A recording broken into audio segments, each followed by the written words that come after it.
Now, this will be the last of the types of finding a specific term. So we have done finding a particular term, like maybe the middle term, or they could have actually told you like finding the fourth term or fifth term. Then we did the one that's independent of x or constant term, and now we actually want a specific term with the power that was actually given to us. So now I'm actually choosing one where you find that it's not quite usual looking. We have 1 over x to the power 15.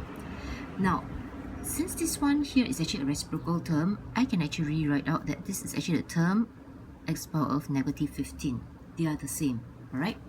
Now, following the previous example, when we are trying to look for a specific term, right, we want to have the r term first, right? So we know it's going to be 12 choose r because it's 12 here, but we do not know which of the term, right? So we just call it as r term. Now, like what I mentioned earlier on, what we're going to do is that we're just going to deal with the x, alright? So we have x from the first bracket. You notice I ignore the 2, yes? And I will ignore the negative here as well. And I'm just going to look at x squared here. So bringing it up, so to speak, I have x to the power of negative 2. Reciprocal, so it's a negative power. So now I know that I have a particular term, which is r term.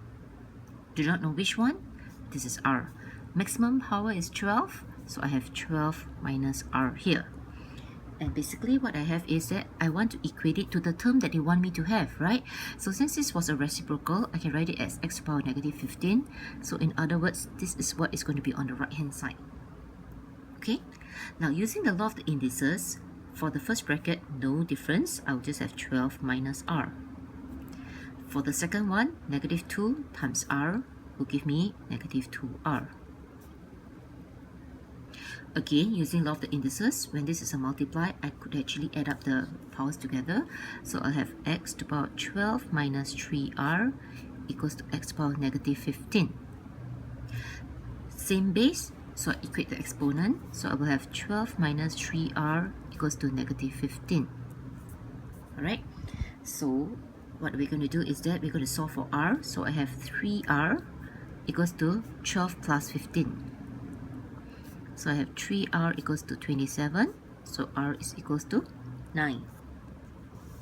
So this is going to be my r term. So I know that it's going to be 12 choose 9. Okay, so I have 12 choose 9. First bracket, second bracket. Now I'm going to put everything in, including the 2. So the first bracket has 2x. The second bracket will be the second term all in with the negative as well. So I have it as negative 1 over x squared. I got the r to be 9. So this one here is 9. So the maximum is 12. So 12 minus 9 will give me 3. Alright. So basically what I'm going to do is that I'm going to work this out. So what I will have is that I will have 12 choose 9.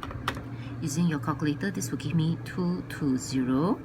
Okay, so this part here. And 2x cubed. Don't forget you have to also cube up your 2 here. Alright, so this will give me 8x cubed.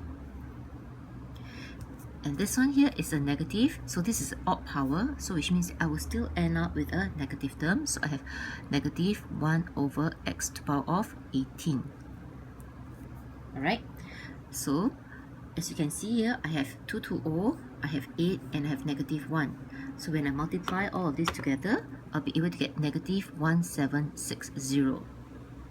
And I have x cubed here and have x to the power of 18. So using the law of the indices, I simplify. I'll be able to get it as x to the power of 15, which is exactly what you wanted, right? They actually ask you for the term in 1 over x to the power of 15. So this is what you have. You have x to the power of 15. So again, the same thing. If they ask you for a term, this is how you will end off. If they've actually asked you for the coefficient, then you would have written your answer as negative 1760. That's it.